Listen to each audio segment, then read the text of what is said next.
Andy. Like there are days you just wake up in the middle of the week and you're like, what day of the week is it again? Why And am I here? what am I doing? Well, how quickly can it get till Saturday? I don't know. I don't know. It's just been one of those weeks already, Andy. Yeah, yeah. I think they're going to be like that for a while, Dave. I think that's going to be your 2025 experience. Exhausting by Tuesday. It's just the fun never ends right now. 2025 or like till 2028. I mean, it's gonna Oh be yeah, yeah. I was trying to give you some like hope. encouragement, Yeah, man. yeah. Yeah, I mean, so I don't know. Andy, I got a couple things we want to go into, and I think all of them make me angry. So Okay, right. I like I can't like if you've got little ones in the car listening or whatever, you may just want to like earmuffs for some of Uh, it, or heck, who knows, you may be just comfortable with it. But well, I'm not going to delay the inevitable, Andy. Let's start. So. Andy, we're going to talk college sports first. Let's do And it. like we talked about the college football playoff and Yeah, how I thought it was very successful. It's great stuff. And then you start seeing like who's leaving and who's coming back. You know, usually after the games, everyone goes, I'm declaring for the NFL draft because that's where the thing is yeah, more than ever now, Andy. People are staying in school and we should applaud that effort, right? We would think this is amazing, this is great. Kids are going to get their education, they're going to stay with their programs longer, and they're not going to yeah. go to the NFL. You know, it's going to be great. There's going to be continuity. And Andy, I think that'd be great if those were the reasons why those people were staying.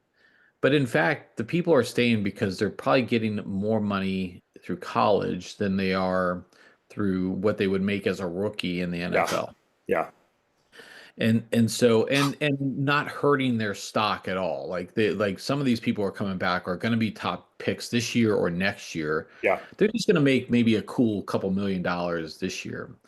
And I say that because it's really impacting my beloved Penn State Nittany Lions.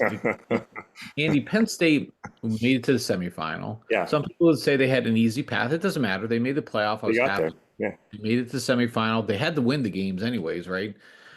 And they're bringing back probably 75% of their team, which to me makes me very happy because they're going to be a top five pick in the preseason. yeah, You bring back all their keys, people at skill positions.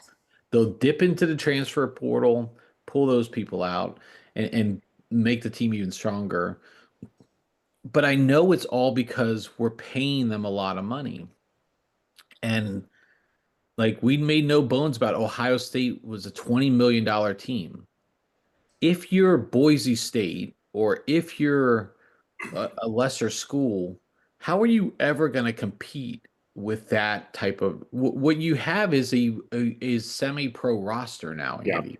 yeah. That's right. And that's where I have a little bit of the struggle. It's like it's no longer college sport. Let's call it semi-pro football. Let's separate it from the college and university. You can still be Penn State, football team, but let's not pretend ourselves to think that these are student athletes here, and they have to adhere to certain rules. We're paying these players. They should be paid. Let's Yeah. make no mistake about it. They should be compensated. But man, it is out of control still. And I say that because it hurts my like it hurts me as a fan of Penn State. Like I hope they win the national championship next year. But will it feel a little bit like we had an unfair advantage because our alumni gave $20 million to the team? I I don't know, Andy. I struggle and it's making me mad. So Dave, I'm hearing you, and it seems like you're happy that you've got the talent. You're happy your team's going to be a contender. You're happy the guys are getting paid. So what's the core issue? Is it that you don't want them to be paid as much, or is it too much about the money? I mean, what's the I, what's the I fail? I hate it because they're at a competitive advantage over other teams. Yeah, So because they have the money. because of the money, like their alumni base and their supporters of Penn State Yeah, are giving a ton of money. yeah, But if you're, let's say, Boise State, I mean, a good football team, they're never going to generate that money to compete on a, it's not a level playing field anymore. yeah, The NFL has a salary cap, Andy. Like it is a level playing field because anybody can pay the money they want to up to that level. yeah. in college sports now, it's a free for all. And in fact, Andy, like a lot of these players, like there was an offer, the best wide receiver arguably in the country, but definitely for Ohio State, as a freshman this year. So he has 2 more years of eligibility to play. Yeah. He was offered $4 million just to go into the transfer portal. So he could have won a national championship with Ohio State and left the following year because there's more money out there. That's not what I think we want in college sports. Yeah. And look, pay them the money. But I think we're still like this is where I think regulations, a commissioner, or some sort of framework needs to be in place. The NCAA was a joke because they punish things for the wrong reasons while at the same time allowing payments and other things to occur. Yeah. We need real transparency and we need real understanding. If Penn State is going to pay for a team $20 million, put that in the open. Let's not Yeah. make it seem like it's because they get the best recruits or because they have the best coaches. They're keeping their players because they're paying their players a lot of money. Yeah, I mean, with pro athletes, like we necessarily know everybody's salary until the salary cap came along, right? Because now you've got to Right. have that transparency because you want to see who's under, over, approaching the cap. We don't see coaches' salaries, right? I mean, as you're trying to recruit whoever, Deion Sanders or whoever, Brian Schottenheimer, you can pay them as much as you want. We have no, except for what they tell us, we don't know. We don't know if somebody's making Right. 10, 13, 100 million. So it sounds like really the issue is the transparency and the accountability. Maybe something like a salary cap in college sports, so that there's more, competitive opportunity for everybody. I think that's probably part of the evolution of the game. The whole NIL and ability to pay college players is still pretty new. You've got the haves, you've got the have-nots. It's going to be harder to recruit for smaller schools, smaller teams trying to build up and grow their programs. The big boys are going to get the money, and so I think it's my guess is that it's going to be part of a growth process. But I think what you're leading to there, it probably is an eventuality. Some kind of salary cap is probably reasonable, maybe, although I don't know in college sports because you've got fans and alumni that are happy to give, and will give a lot because they want to go see their team win. We'll see what happens. It's a fair concern. It's a fair frustration. It's part of the complexities of playing players. And like I said, there's a lot of reasons there that are really good things, right? The kids staying in school, continuity on the team. There's a lot of good things you mentioned, but there's an issue here. I don't know if it's a big enough issue. I think schools might say, well, look at all the benefits. Like, let's leave this alone. But it's a great idea. And it's a fair gripe. It's a fair concern. And maybe a salary cap in college sports is what's needed. Like I just think we're putting play we're really separating the haves from the Yeah. have-nots, Andy. Yeah. I mean, and that's in all reality. I mean, there's a lot of teams that will never be able to compete, Yeah. but yet we feed this false narrative about, hey, Cinderella could emerge and Yeah. who's going to do this. And that's just not going to happen anymore. And I Yeah. think that's the beauty we lose out on. And so I feel sad in some respects, Yeah. but we do need more transparency for that respect. Fair, Dave. Uh, Fair, Dave. And the NFL corrected that, right? That's why a team like the Packers can compete with a team like Los Angeles, right? It's not just about who's got the biggest market and biggest money, but it allows everybody to be competitive because there's a balance there that's been created by the rules. So I think well, it's a fair point. yeah, and look at the comparison with Major League Baseball. They Yeah. don't have a Yeah. salary cap, and the Los Angeles Dodgers over the last 3 years Yeah. have spent over $1.5 billion Yeah. on getting all of the best players. Yep. My Baltimore Orioles will break 120 million dollars on salaries, but that's 10 less than 10% of what the Dodgers spend. I mean, it's I mean, and this is what we're going to have in sports. So I don't know. This is where things are going to be challenging. But all right, Andy, let's go to a next topic here. Andy, it's just every day you wake up, you Yeah. open up the headlines and you just see something new. Yep. And I get it. We're 10 days into the new presidency here. And man, it is exhausting already, Andy. It is exhausting already. So we talked about there's obviously the well-known immigration pieces, and we talked on Monday about the standoff on social media between Colombia and the United States, and great way to do diplomacy. A couple things this Wednesday, Andy. One, there was a cutoff of or the freeze of all grants and federal funding to certain programs that has caused things to go into a spiral. Grants for faith-based organizations, for after-school programs, things, a lot of activities that really mean a lot to individuals every day. That's been frozen, even though the administration say they're not doing that in some form or fashion. And then I wake up this morning, Andy, and I also see that the federal government is offering a buyout to employees Yep. if they resign. And basically, they're willing to pay. It's a severance package, for lack of a better word. A lot of corporations do it. They terminate or tell people they're no longer employed, and they give them a couple months' pay. The federal government, I think, is offering 8 months, Andy, to employees if they'll resign. And they had by to decide by 6 February if they wanted to be part of the deferred resignation program.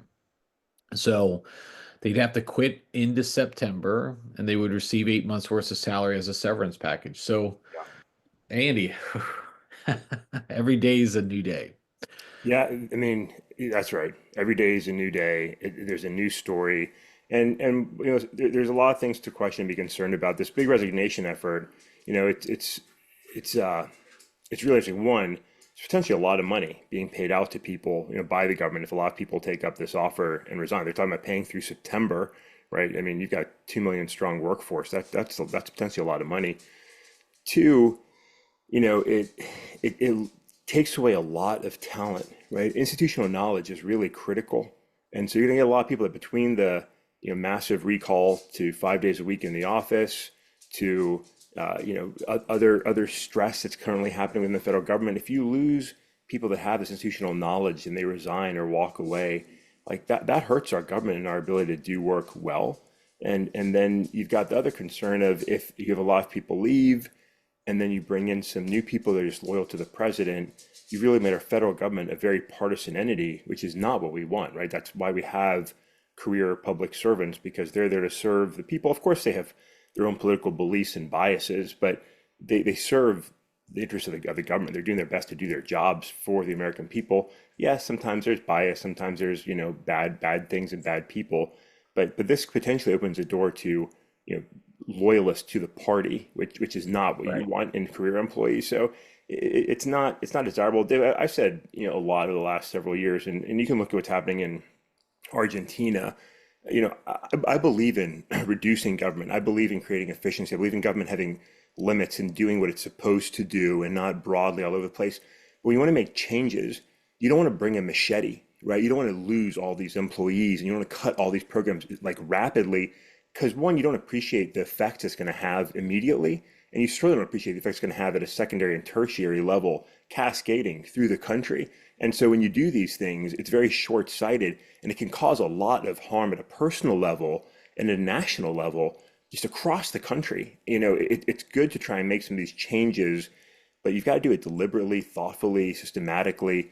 But when you bring the machete to federal government, it's a dangerous game. And I think what Mr. Trump is doing can cause some really long-term harm to our country.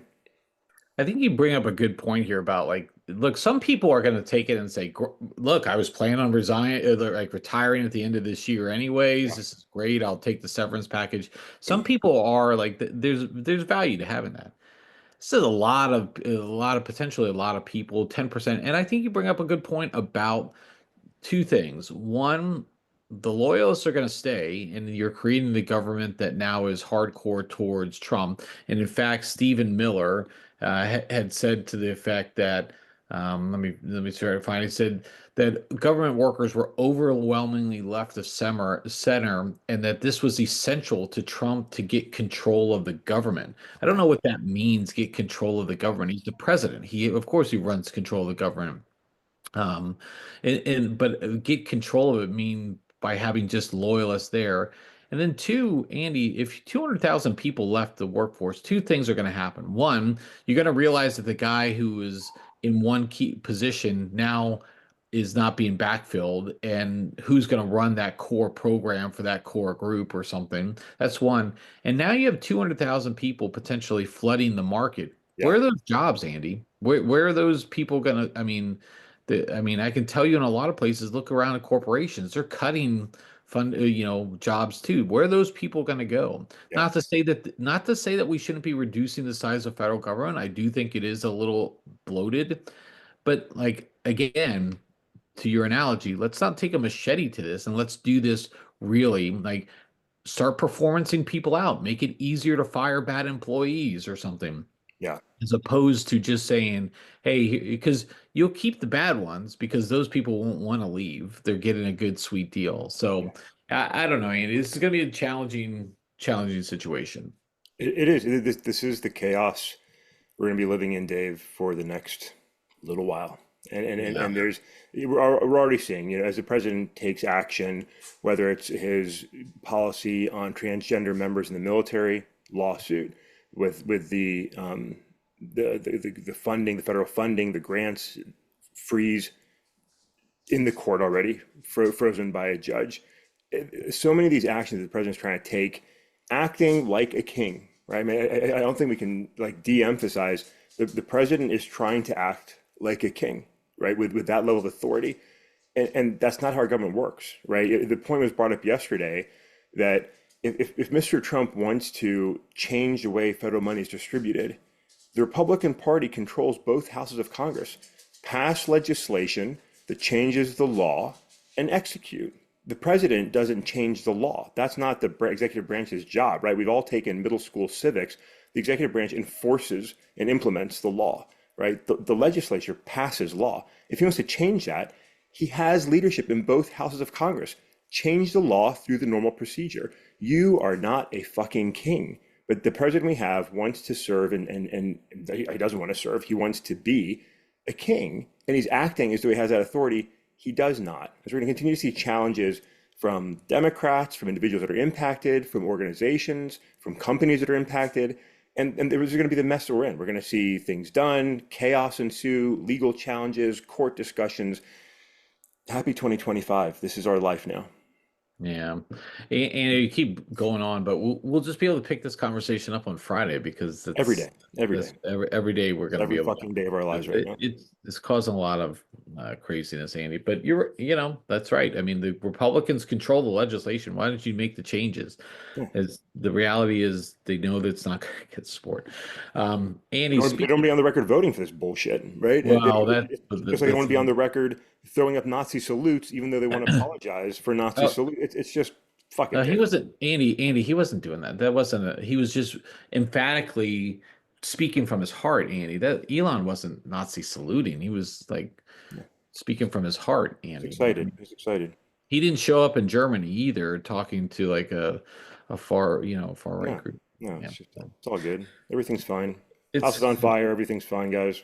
It's all good. Everything's good. It's a scene from Naked Gun, Andy, when Frank Drebin drive his car drives in, or the car drives into the fireworks factory, and all the fireworks are exploding. People are like running out of the building, and Drebin's out there saying, "Everything's fine, nothing to see here, nothing to see." As the crowd gathers, I love Frank Drebin, one of the great characters in all time.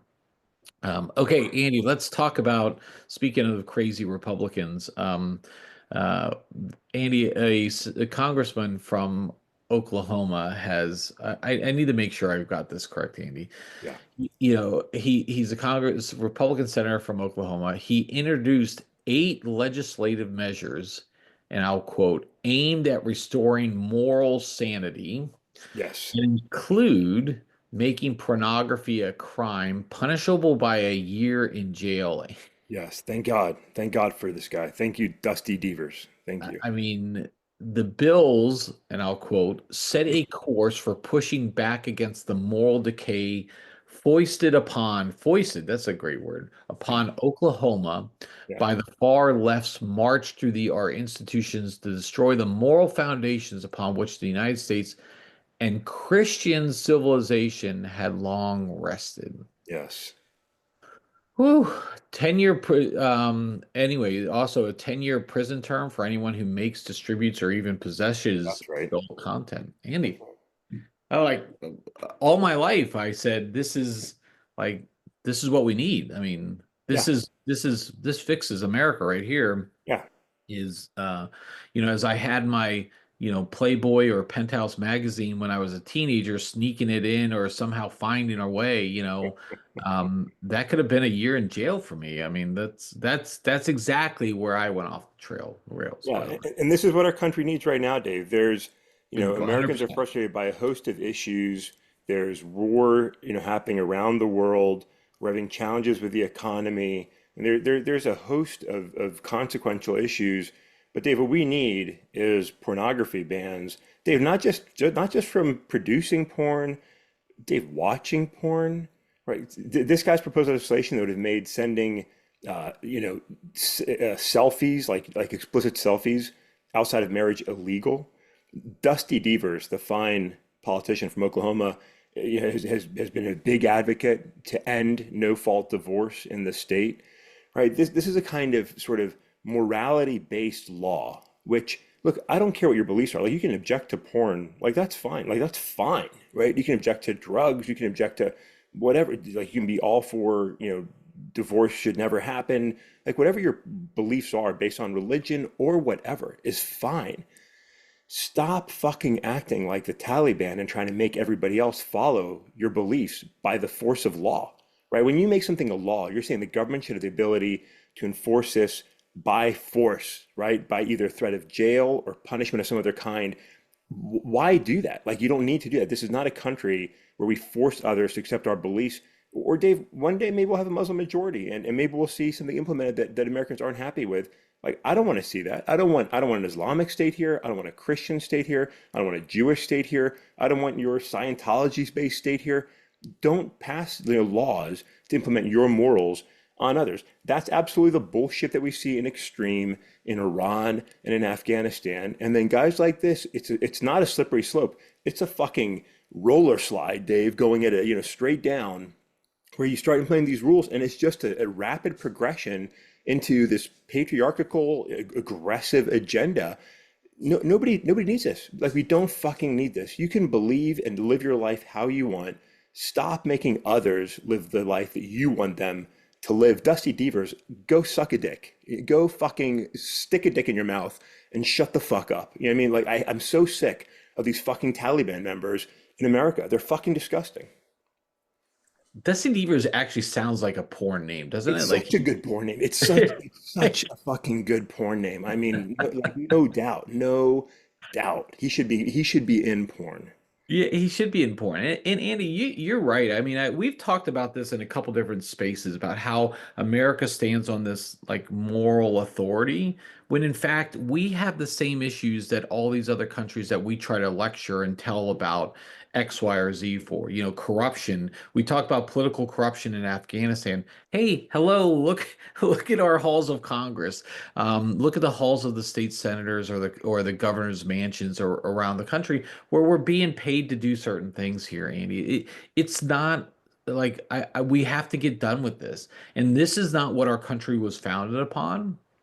And we just have to call bullshit on these people. We have to ridicule them and we have to promptly escort them out. But I tell you, until our voters start getting more educated and read beyond the tagline, read beyond the 5 second blurb of a media clip, and Yeah. go and do their own work and do their research, we're going to continue to decline. Our education about core topics and things is just we're lacking. When I see these political rallies, left or right, Andy, it Yeah. doesn't matter, Yeah. left or right. When I see these political rallies and the people behind enthusiastically cheering, they have no idea what they're asking for, and I just find this incredibly frustrating. Educate and know your like what the issues are before you start and get these people fucking out of office. Get them out of office. They don't belong here. Get them out. This is so. This is Angry Wednesday, Andy. It Angry. is it is Angry Wednesday. Dave, can we call it Angry Wednesday? Dusty Deevers suck a dick. Could that be the title of our Can I? You're right, Dave. I mean, it's just we fail to like understand basic civics. We don't understand the past, and this is why I know we've got to wrap up, but this is why there's a whole. We should have this discussion another time. This is why we should never, ever have a constitutional convention in this country again. right? We should never tamper the Constitution to that level again. We will absolutely fuck it up because we don't understand history or how history got us to that incredible moment when we put together our current Constitution, which is not perfect, which has some things that are reprehensible, but it's still the best it's ever been. And it's a great document, and we cannot recreate that today. Dave, that's a whole separate discussion for another day. But God bless civics. God bless you, civics teachers. Please do your jobs and teach our children well. We're going to end up with more fucking Dusty Deevers in this nation, and I don't want them. Last comment, Dave. Just Dusty Deevers, suck a dick. I'm gonna find a way to put that onto the title, Andy. So. All right, Andy, Angry Wednesday, Dusty Deevers suck a dick. I think again, earmuffs can come off now for the kids who are listening, if there were any kids listening. But look, this is going to be, I mean, from a podcast perspective, we have more than enough content to get through. I just wish we weren't always talking about this stuff Yeah, because it would be nice to talk about initiatives and programs that the government is doing that actually make our country better versus things that are being lined in the pockets of the powerful at this point. So, yeah, yeah. okay, Andy, we'll be the voice of the minority here, I guess, but we carry that flag well. All right, Andy, let's wrap up Andy Wednesday, Andy Angry Wednesday, I guess, Angry Wednesday. And Collective, shared angry, shared angry. okay, sure, yeah. All right, Andy, we'll catch up with you on Friday. Hopefully, it'll be a better Friday.